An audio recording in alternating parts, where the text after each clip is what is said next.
Will it feel so good in Foxborough? The Eagles and the Patriots will have joint practices today and tomorrow, culminating in a preseason game on Saturday evening. And the storyline, the main event, of course, A.J. Brown against his former team, the one who traded him in June after 4 prosperous but ultimately tumultuous seasons together. So let's bring in the man who knows all, Sal Paolantonio, live in Foxborough. Sal, you are our eyes and ears on the ground watching A.J. Brown against his former team. What are you hearing from the Eagles side of this? And, you know, Michael, you got it right. This is the main event of the joint practices. Philadelphia Eagles visiting Foxborough, reuniting with A.J. Brown and the New England Patriots. And what I'm hearing from the Philadelphia Eagles is, let's focus on us. We have enough going on. When I was with the Eagles, when they opened training camp in South Philadelphia, Nick Sirianni told me about his first meeting with the team. He took out a book, and the title of that book was Chop Wood, Carry Water. And he wanted his team to align themselves with each other after all of the emotions of last year.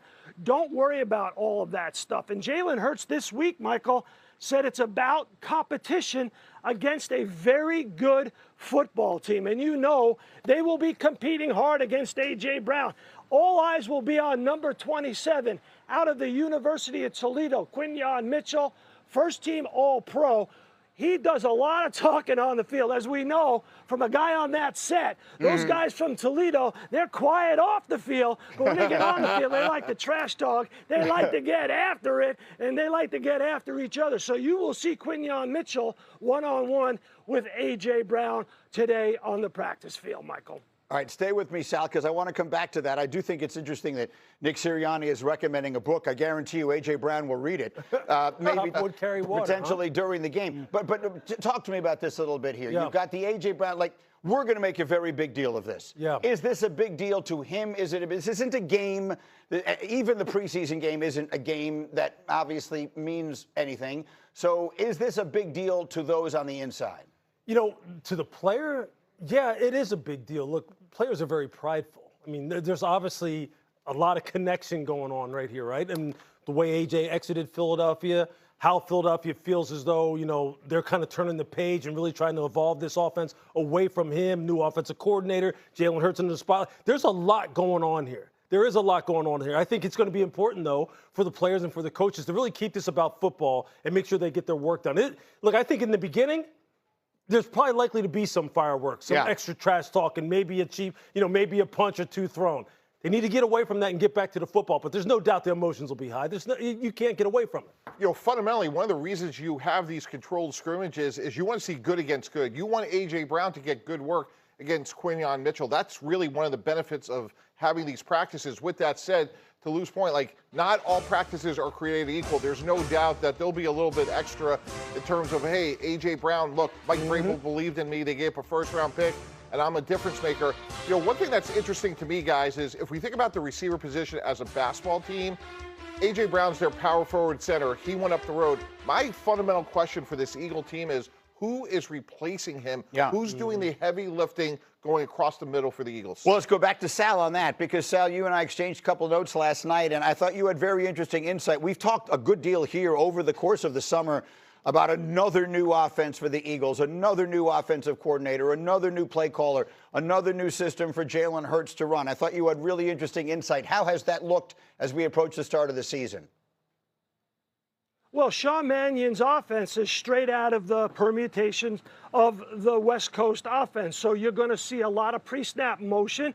You're going to see a lot of outside zone read. You want Jalen Hurts to be under center and play action pass, and you want him to throw over the middle. But as you mentioned, Greeny, this is the 11th different offensive coordinator for Jalen Hurts, 11th different play caller going back to college. And now you're asking him to do something that's completely different from last year. And to me, it's like asking Miles Davis to play the violin. I mean, come on, what are we doing here? This guy has already been a virtuoso in his previous offense. He went to 2 Super Bowls, won one of them, was Super Bowl MVP. He already recorded kind of blue. He's already done it. He doesn't have to reinvent himself. And I think the Eagles are finding that out. You hear things about what's going on behind the scenes, and they clearly want Jalen Hurts' input into this offense to make sure that it works going forward.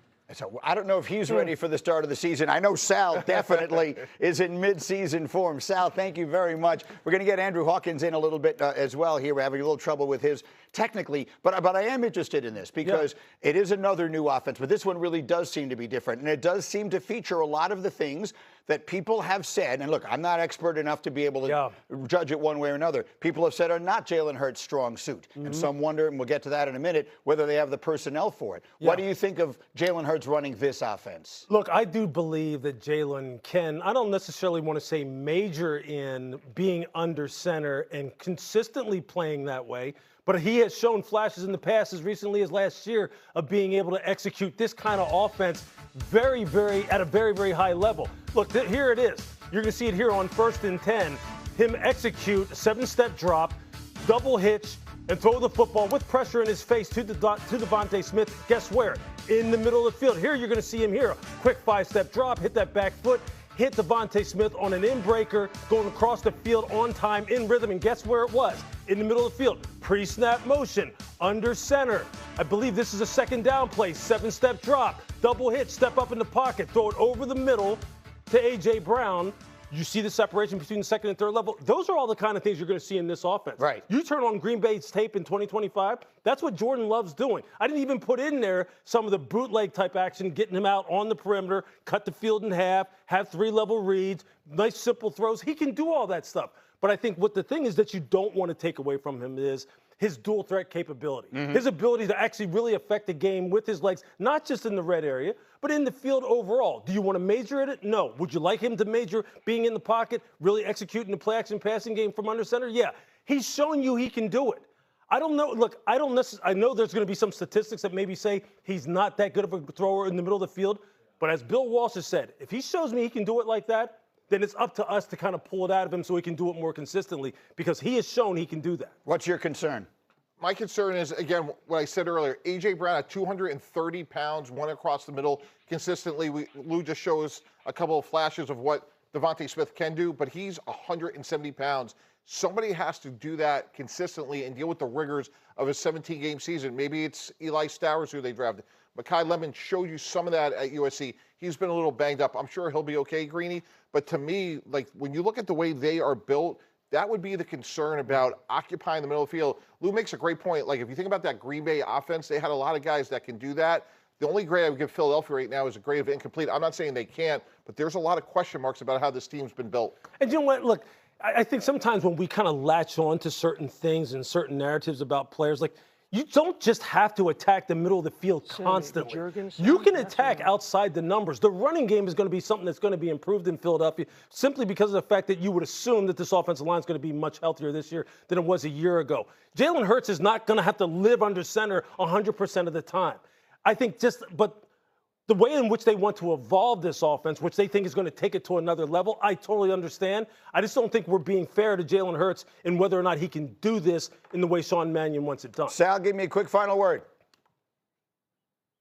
Well, I think the key is the offensive line is healthy this year. Last year, it was not. Cam Jurgens and Landon Dickerson had major injury issues that took them off the field. They both went to Europe and got some treatment. They're both feeling much better. Lane Johnson missed 10 games with a Liz Frank. He's back on the field. And the math is simple about Lane Johnson, Greeny.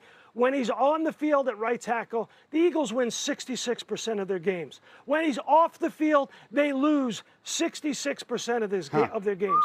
So he's got a healthy offensive line. They are getting this offense so it is acclimated to Jalen Hurts' abilities. Lewis is right. Use some of what Jalen Hurts can do and let him adapt to the future. All right, look, Sal, we'll be watching you all day long with your coverage there. We'll see if there are any fireworks with A.J. Brown and his old teammates. Meanwhile, coming up, you want fire?